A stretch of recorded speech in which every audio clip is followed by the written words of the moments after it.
بسم الله الرحمن الرحيم الحمد لله رب العالمين ولا حول ولا قوة إلا بالله العلي العظيم والصلاة والسلام على أشرف الأنبياء والمرسلين وعلى آله وصحبه أجمعين ونشهد أن لا إله إلا الله وحده لا شريك له ونشهد أن سيدنا مولانا محمدا عبده ورسوله. In the name of Allah, the Gracious, the Merciful, all praise is due to Allah, the Lord of the universe, the Master of the Day of Judgment. I bear witness and testimony to the oneness of Allah, to His magnificence, His omnipotence, His might, His glory, to His being the creator and sustainer of all things, the giver of life, the guider of hearts, the Master of the Day of Judgment. And I bear witness to the fact that Muhammad ibn Abdullah sallallahu alayhi wasallam is a servant and final messenger. May the peace and blessings of Allah be upon him and upon all those who choose to tread in his path until the last day. It is said that during the time of the Prophet sallallahu alayhi wasallam, a man comes to the beloved of Allah alayhi salam and says, Ya Rasulullah, I would want to fast. That is outside of the month of Ramadan, and he is asking him to give him some recommendations on some fast that he can observe in a sunnah fashion. And so the Prophet ﷺ recommends to him to fast 3 days out of the month, the middle days of the month. And he says, Ya Rasulullah, I can do more than that. And so the beloved of Allah alayhi salam, he says that fast on Mondays and Thursdays, and his companion says that I can do more than this as well. And the Prophet alayhi salam says, then fast as was the sunnah of the Prophet Dawood alayhi salam, fast every other day, but don't do more than that. And his companion, the narrations tell us that towards the end of his life, he says that I wish I had listened to the Prophet and done one of the lesser fasts. And there's a couple of things that we can take away from this within the context of the conversation that we are seeking to have today. That this individual, this Sahabi, when he wants to understand how he can achieve an objective in the course of his life, he goes to speak to somebody who he knows can give him the advice on how to get to the place that he wants to be. And even when it is hard for him to do, as he indicates in his own words, he still stays committed and consistent to that action, despite how hard it is for him to carry it out. And in the course of our lives today, we find ourselves in places where when we are looking to reflect upon our goals, or we are seeking to motivate and find inspiration in the course of our actions, whether that motivation is based on the principles found within our deen and our tradition or elsewhere, it becomes hard for us to find that commitment and that discipline. We don't know how to get to a point where we can be regular, where we can be habitual, let alone in those actions that are hard for us to achieve, but even in the most simplest of things. And when we want to understand how Islam can be a source of our inspiration, we have to understand what the purpose of Islam is to begin with. More often than not, many of us find ourselves in a confused state because we take this beautiful deen and put it in a place where it's on a shelf full of utopian ideals that are intangible for us on an individual basis. But what Islam is about, it's about reality. It's about putting the individual practitioner in such a place where they can establish a relationship with the divine. They are not stuck in this disillusioned state where everything around them exists in this very utopian worldview. But it's about, I have this issue, I have this problem, I have this benefit, I have this blessing. How do I engage it in a very real way? And Islam can give you that anchoring in reality. It can give you the techniques, it can give you the tips, it can give you the skills so that you can balance out all of your goals, all of your objectives. Put yourself in a frame of mind where you know how to appreciate things when you're at your best, and you know how to motivate yourself when things are at their hardest. But if we don't engage the deen in the way that it's meant to be engaged, we're not going to get to the place where these companions were at, where they were able to do things and stay committed to them, even if it made things a little bit tough on them. Because their objective, their discipline, and their dedication stemmed from the fact that it wasn't about getting something in this dunya, it was about getting something in the next. And they knew where they had their strengths, they knew where they had their weaknesses, but more importantly, they were able to function as a resource to one another, where they were able to engage each other on a very human level. They understood that each individual was in fact an individual. Each one came with their own lived experiences, their respective backgrounds. They were different from one another, and the manner in which they approached their goals and their objectives, they were different as well. And they also existed in a frame of mind where they understood the importance of forgiveness, seeking forgiveness, being merciful to one another, and having it rooted in the fact that their utter humanness allowed for them to fail. They had the ability to understand that they would make mistakes. They would not always be successful. They weren't scared to be people the way that you and I are when we tippy-toe around the fact that we will sin as individuals, as human beings. And this is where they were able to reach their objectives and their goals, because they weren't just good when everything was going well, but they knew how to get back on their feet after they fell on their face. Many of us, we don't know how to do this.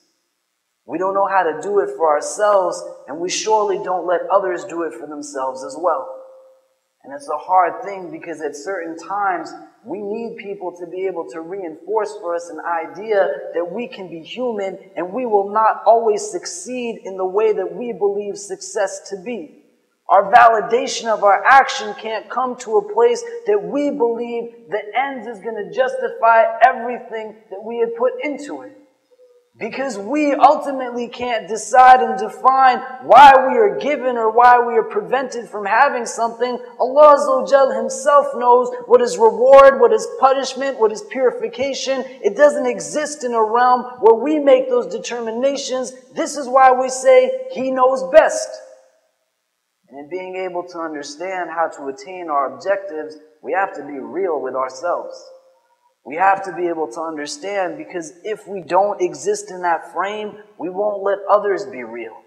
We'll become harsh, we'll become in such a frame where we won't let people grow at their own pace. We'll put certain restrictions and benchmarks to be able to say, this is somebody who is good and this is somebody who is not good, based off of our relative understandings of this. And it makes life really hard for some people when they're not able to reach their goals. I had a student who was diagnosed with OCD, obsessive compulsive disorder. This young man, he found himself in places where he would take showers for 4 or 5 hours at a time. That sometimes he wasn't motivated to get into the classroom. He had the ability to get 100 on an exam and get a 0 on the same subject matter. This young man, he would scrub and wash his hands to such an extent that from the point of his wrist to his fingertips, they were a lighter shade, they were whiter than the rest of his arms, because of how often and excessive he would do this. But people wouldn't let him be a person.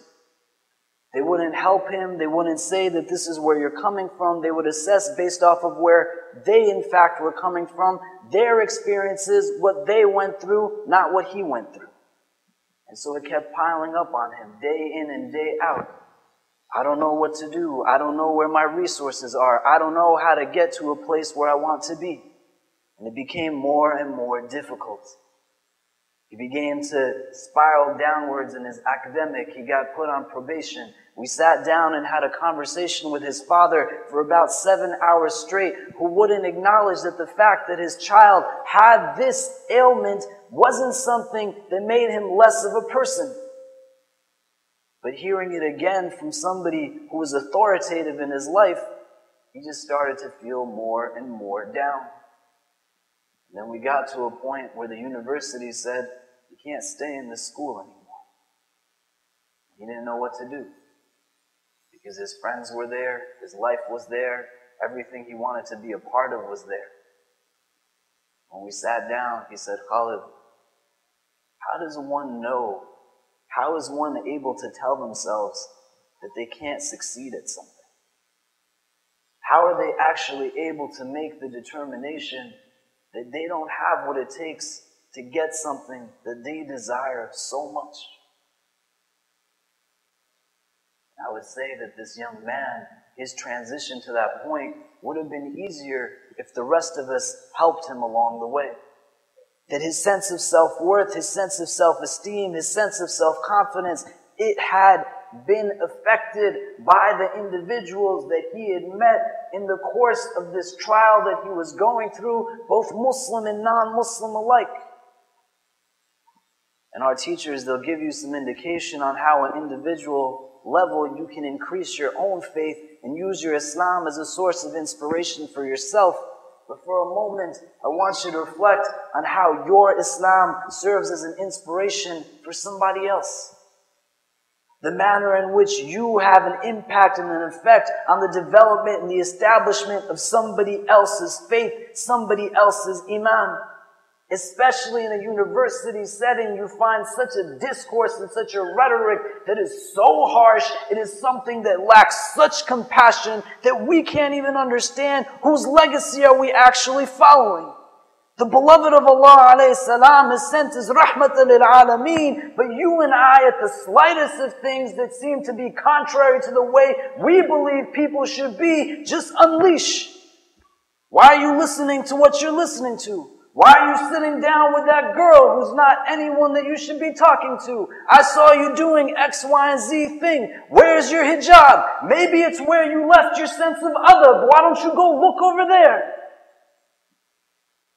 But we have to start thinking in this frame.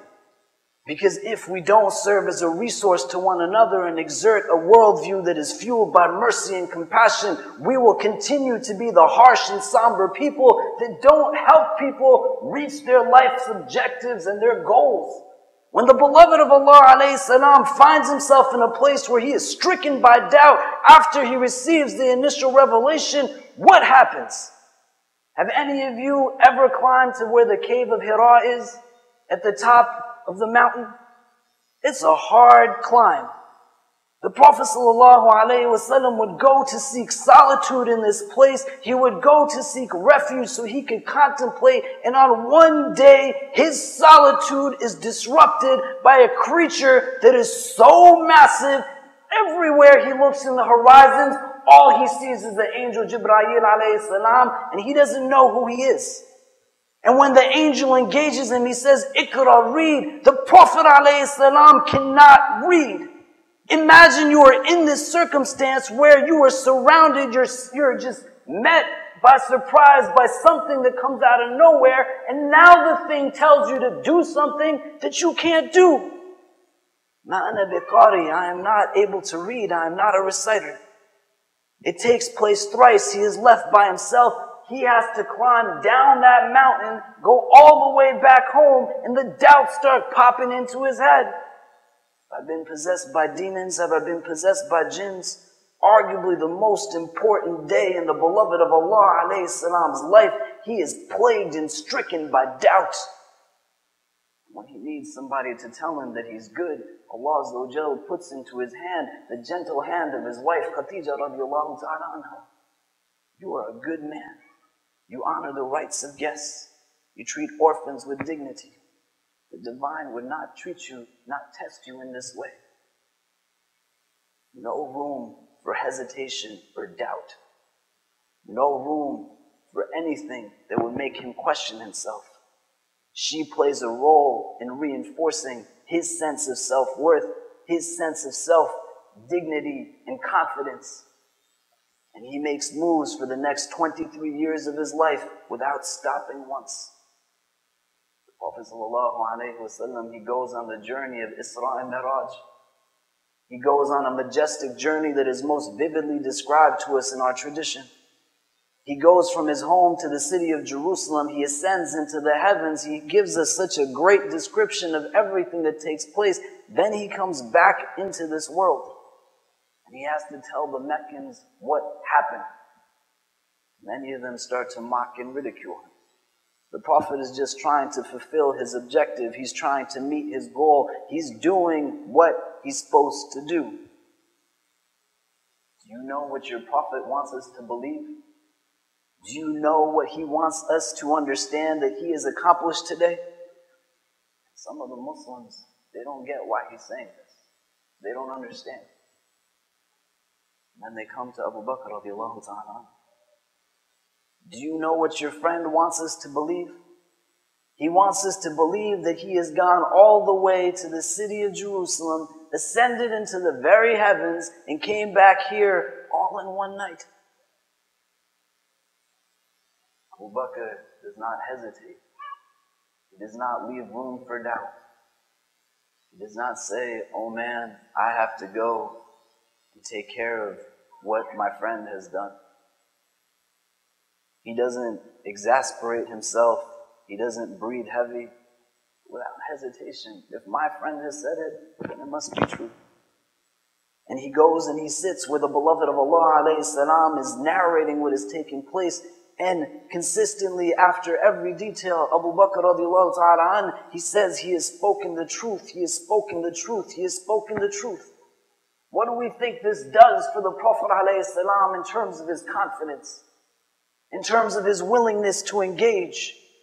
A population that has cast him out of his home, a population that he has seen not only abuse him, but abuse his followers. They have been boycotted, they have been abused and beaten. Some of them have even been killed. And he has to get to a place where he can still keep going. And Abu Bakr reinforces for him. Even when there's no human that's there to engage the beloved of Allah alayhi salam, Allah Azza wa Jal still doesn't let his beloved feel as if he is by himself. When the Prophet goes to the city of Taif, thinking the people will welcome him in, he is met with insults and abuses. The chieftains tell their servants and the children of the town to just run him out. Some of the narrations that we have say that that which is on the feet of the Prophet ﷺ becomes hardened to the sole of his foot by the excessive amount of blood that's coming from it. And he goes to sit now at the outskirts of the city to gather himself. And the angel of the mountains around the city of Taif presents him. Ya Muhammad, I am the angel of these mountains. If you command me to do so, I will crush these people. And the Prophet ﷺ, being a mercy for the world, he does not say, yes, go and carry retribution on my behalf. Yes, go and carry vengeance out on my behalf. Yes, go and do any of these things on my behalf. But he says, no, let them be. Perhaps the generations that come after, they will understand. May Allah Azza wa Jal give each and every one of us the tawfiq to embody even a portion of the mercy that is prophetic in nature. But what's important for our discussion is at that point when the Prophet is vulnerable, at that point when he is alone, when he has been abused and insulted by these people of Taif, when no one else is there to engage him, Allah sends an angel to tell him, you are not by yourself. You are not here on your own. You don't have to go through this thinking it's just you. I am here for you, Muhammad. Tell me what you want to do. It will be done. We can use our Islam as individuals to inspire the Islam of others. Or we can be individuals who utilize our Islam to just crush people and take them down to the ground. Think of yourself and the impact you have on hearts around you. Think about really what the Prophet ﷺ was as a man, as an individual. How he helped young people, old people, male and female, people who are Arab, people who are not from the Quraysh, everyone and anyone who he engaged, who could speak ill of this man's majestic character and personality. If somebody was to reflect and remember us, would they have good things to say or not? Utilize your Islam as a means by which you inspire the lives of somebody else. Not just through rhetoric, not just through talk, but understand your character plays such an important part in this process. And you most definitely can have an impact on the way somebody else will grow and they feel as if they can reach their objectives and their goals. People will make mistakes. We have flaws. It's inherent within us. The word insan itself is derived from the Arabic root nasa'a. And again, our teachers who are more qualified to speak about the Quran and speak about just the grammar and the etymological roots that we find within these words, they will be able to expand upon it more. But it's rooted in forgetfulness. And so we as humans, we will forget, we will make mistakes. Open up the Mus'haf and see everywhere the word insan is used. And then see the qualification, see the characteristic that's associated with it. It speaks of us in terms of our flaws. You're going to do things that are wrong. And just as much as you will do things that are wrong, your friends, your families, the people around you, they will make mistakes as well. Sometimes you have to let them.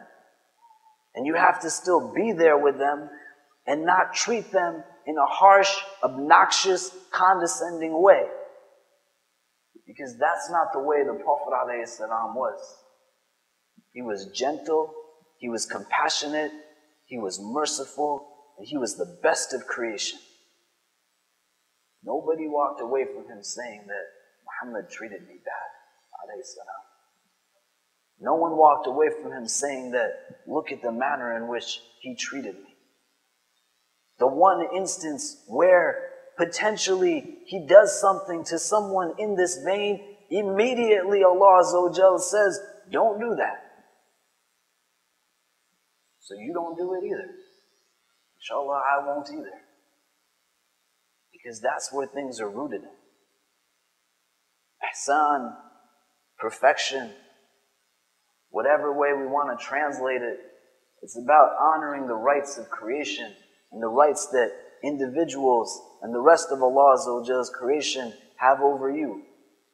Not demanding justice for yourself, but acting justly with others. And letting people believe that they actually can get to a place where they can be better. And they can grow. And they have a right to ownership over their own Islam. Has anybody ever yelled at you? Has anyone ever screamed at you? Has anyone ever told you you're not good enough? How does it make you feel? Don't do that to somebody else. Don't belittle them. Don't elevate yourself by denigrating them. It's not worth it.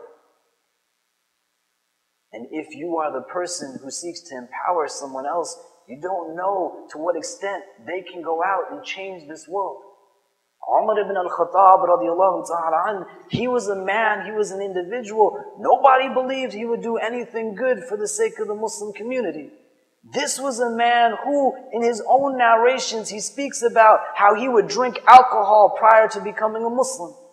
We all know the hadith that he says that I remember something that made me laugh, that he went on a journey and he forgot his traveling idol, so he fashioned an idol out of the dates that he was carrying with him, and when he got hungry, he started to eat it. When he remembered this, it made him smile.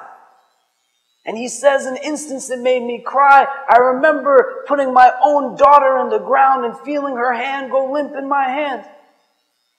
Omar used to have in his servitude a woman by the name of Rubayna. And prior to his entering into Islam, Omar used to beat this woman so hard, he would say to her when he would stop, don't think that I have sympathy for you. I'm just tired. When I get my strength back, I'm going to start again. Umar ibn al-Khattab radiallahu ta'ala an, the one who the Prophet sallallahu alayhi wa sallam says in the hadith, لَوْ كَانَ نَبِيٌّ بَعْدِي لَكَانَ Umar, that if there was a prophet after me, it would be this man Umar. No one thought he could do anything good. He sees a woman by the name of Layla on one occasion, and she looks like she's going on a journey, and when he asks her, where are you going, what you are doing, she says, you've made it very hard for me to be a Muslim here. And she expects an onslaught from this man. And to her astonishment, he says, go and have peace on your journey.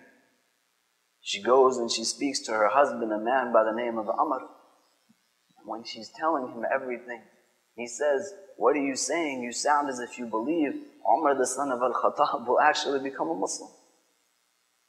She says, why can't he become a Muslim? He says that no, this not only will Omar never become a Muslim, but the donkey of Omar's father will become a Muslim before he does.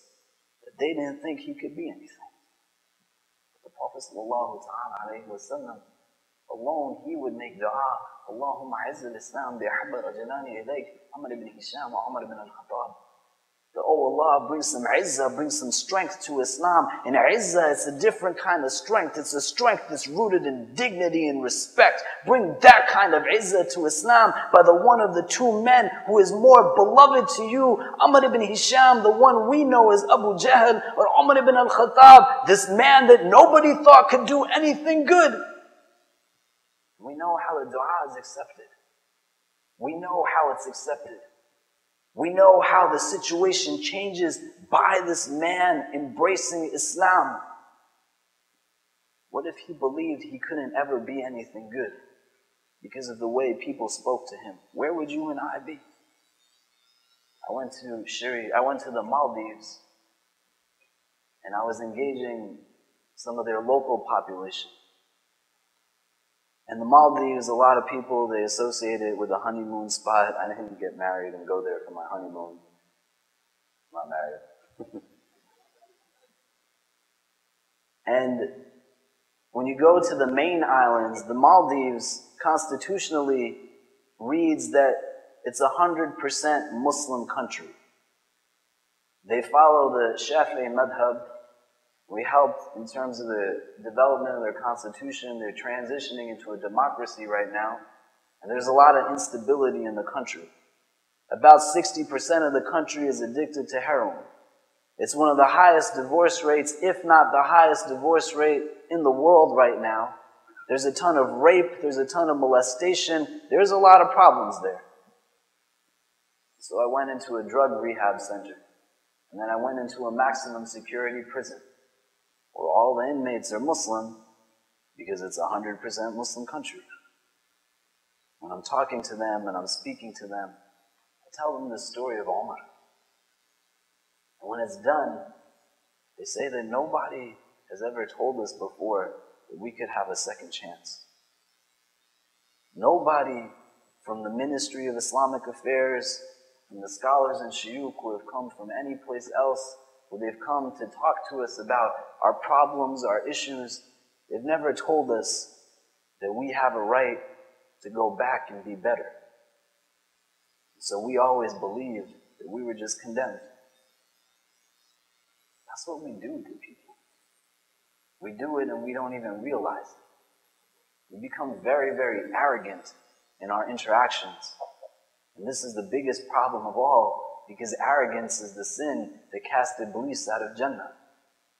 May Allah protect us from any arrogance that enters into our hearts. Because if we do that which he did, Allah Azza wa Jal, he is most just. And if Iblis says to him that, Ya Allah, you didn't let me in and you cast me out because I did this, they're doing the same thing, why are you going to let them in? What are you going to do? It's not worth it. It's not worth it to use your Islam in any other way other than it inspires the people around you.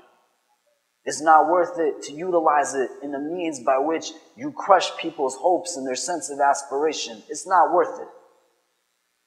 But the satisfaction, the fulfillment that you would get by enabling somebody to believe that they can overcome obstacles and impediments in the course of their daily lives, it will give you such a sense of fulfillment like anything else you might have ever experienced.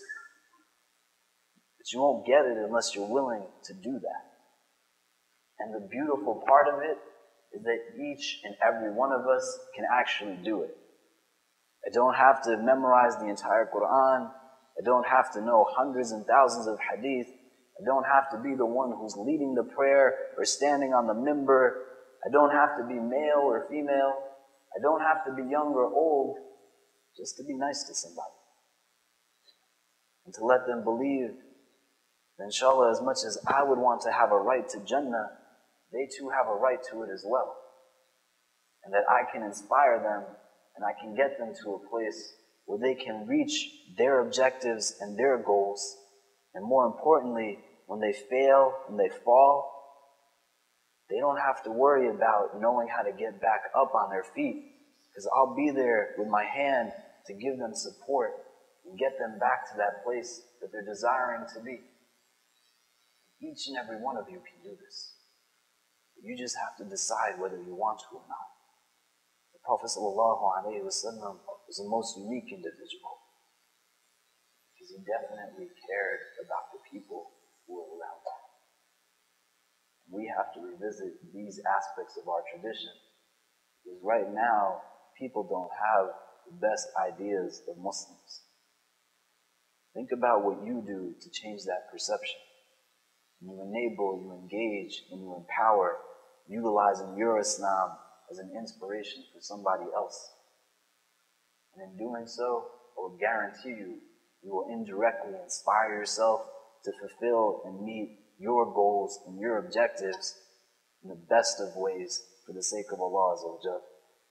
But you have to decide whether it's something that you want to do or not. May Allah subhanahu wa ta'ala guide us and protect us.